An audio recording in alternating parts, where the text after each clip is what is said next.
Welcome to this explainer. I'm Vaneet Duggal, and today we're going to distill the profound teachings of S.N. Tandon Guruji into a practical, actionable guide for your meditation practice. If you've ever found yourself struggling on the cushion, maybe battling intense physical pain, or just wondering why your mind keeps wandering despite years of practice, well, you are in exactly the right place. Let's get right into it. Look at this powerful observation from Guruji right off the bat. He notes that people can complete 15, 20, or even 50 courses, yet they still cry over physical pain or just life's everyday difficulties. Why? Because the roots haven't gone deep enough. True progress in your meditation isn't measured by the number of retreats you've attended, the badges you wear, or how many hours you've logged. Not at all. It's measured by the unseen depth of your practice, and we need to fix that. So, here is our roadmap for today. We're covering the roots of true practice, impermanence and equanimity, navigating distractions with Anapana, decoding intense physical pain, and finally, some emergency techniques for extreme discomfort. Let's start with Section 1, Roots of True Practice. There's a fascinating contrast here that Guruji uses. He compares the meditator to the resilient sal tree, this massive, towering tree that grows high up in the mountains. When a sal tree seed is planted, it doesn't just shoot upward. For every 2 hands it grows up into the sky, its roots dig 2 hands deep into the earth. It goes back and forth, upward growth, downward depth. Just like this tree, your internal strength and your unwavering equanimity absolutely must deepen right alongside your outward meditation milestones. If you're only growing branches, say attending more courses, without actually deepening your equanimity, well, a strong wind is eventually going to topple you right over. Moving right along to Section 2, Impermanence and Equanimity. Okay. This is the absolute core philosophy that anchors this entire practice. The crucial point here is understanding the dynamic between two concepts, anitya bodh and samatha. Anitya bodh is the experiential realization that every single sensation changes. It literally has to strike your mind like a hammer with every single observation. Look, this changed. Look, that changed. That continuous hammering is exactly what builds samatha, or profound equanimity. And as Guruji constantly reminds us, only when samatha is present will the deepest mental impurities actually surface and leave the mind. Bottom line, no equanimity, no purification. To really illustrate this, Guruji shares an incredible story about a farmer. While working out in the field, this farmer's young son is tragically bitten by a snake and dies. Yet, the farmer doesn't shed a single tear. He calmly covers his son and just continues plowing. He even sends a message to his wife to simply bring one less meal that day. When a bystander finally asks how he can be so incredibly cold, the farmer explains his deep realization of impermanence. Speaking of his son, he says, he came uninvited. He left without permission. His profound understanding of anitya bodh had completely extinguished his attachment and suffering. Now that is what true equanimity looks like in the face of life's ultimate storms. But here's the thing. This story brilliantly illustrates how we as meditators actually trick ourselves on the cushion. True equanimity is super rare because we constantly fall into the illusion of it. Imagine you're sitting there with a gross, painful sensation that suddenly shifts into a really subtle, pleasant flow. Right at that juncture, your mind secretly says, finally, now it's good. Listen, that is attachment. You have zero equanimity in that moment. And conversely, if a pleasant, subtle flow turns back into a gross, stabbing pain, your mind goes, oh no, here we go again. That's aversion.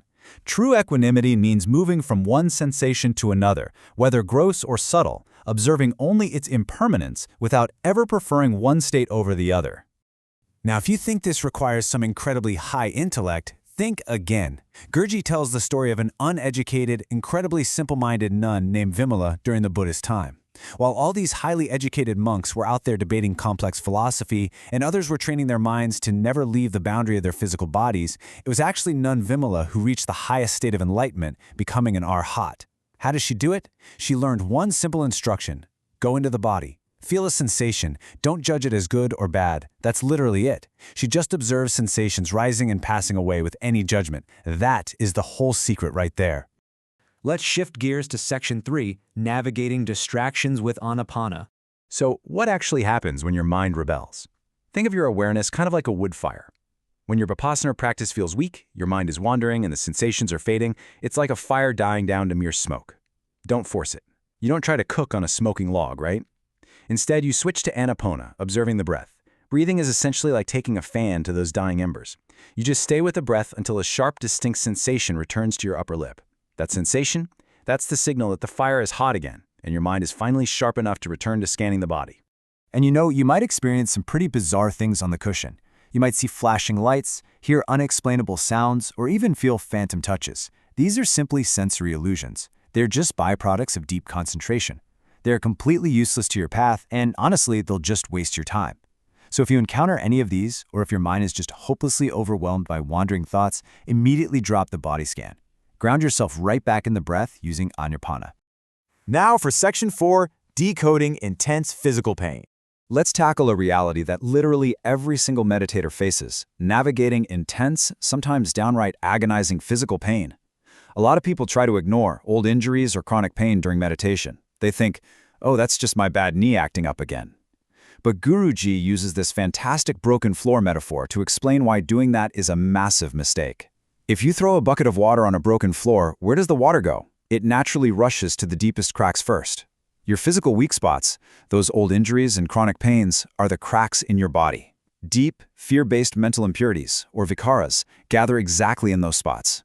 By objectively observing those specific areas of pain, you are actually uprooting some of your oldest, deepest traumas. So how do we actually tackle this pain? Instead of blindly fighting it, you need to map out its geography. First, find the extent. How far does this pain actually spread? Is it 2 inches? 5 inches? Next, find the center. Where is the exact pinpoint location of maximum intensity? And finally, and this is absolutely crucial, observe it like a neutral scientist. Strip away that scary label of pain or agony and just look at the raw elements. Is it heat? Is it pressure? Is it a pulsing vibration? When you dissect it this way, that solid, terrifying block of misery breaks down into manageable, tiny vibrations. Finally, let's look at Section 5, Techniques for Extreme Discomfort. All right, let's open up your emergency toolkit for those sits where your equanimity is on the absolute brink of breaking. We have all been there during an aditan, a sitting of strong determination, where you feel like you just can't take another second. When pain is completely all-consuming and feels like a black hole pulling all your focus in, use the 95-5 attention split. Leave 95% of your awareness right there on the agonizing pain. Don't run from it, but forcefully pull just 5% of your attention away and use that tiny sliver to keep sweeping the rest of the body. Taking that 5% requires immense willpower, but it holds massive Dhamma power. By refusing to give the pain 100% of your mind, you break its absolute control over you, and eventually that intense pain is going to start weakening. But hey, what if that's still not enough? Imagine a heavy train trying to climb a steep mountain. Sometimes one engine just isn't going to cut it.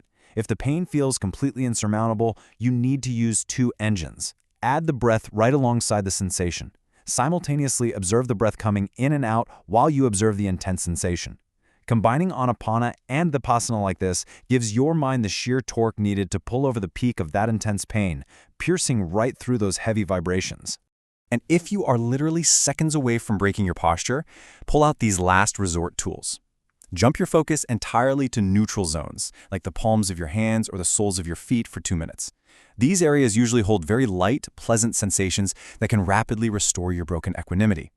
And if your mind is just completely rebellious, thick, and sluggish, use the fast sweeping technique. A gross, stubborn mind needs a gross object.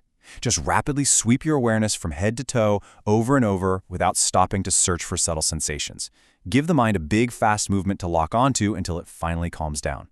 Guruji often talks about 3 types of listeners. There's the upside-down pot, where absolutely nothing enters. There's the person with a hole in their lap, who drops the teachings the second they stand up. And then there's the lap holder, the one who carefully gathers these tools, holds them tight, and carries them right into their daily life.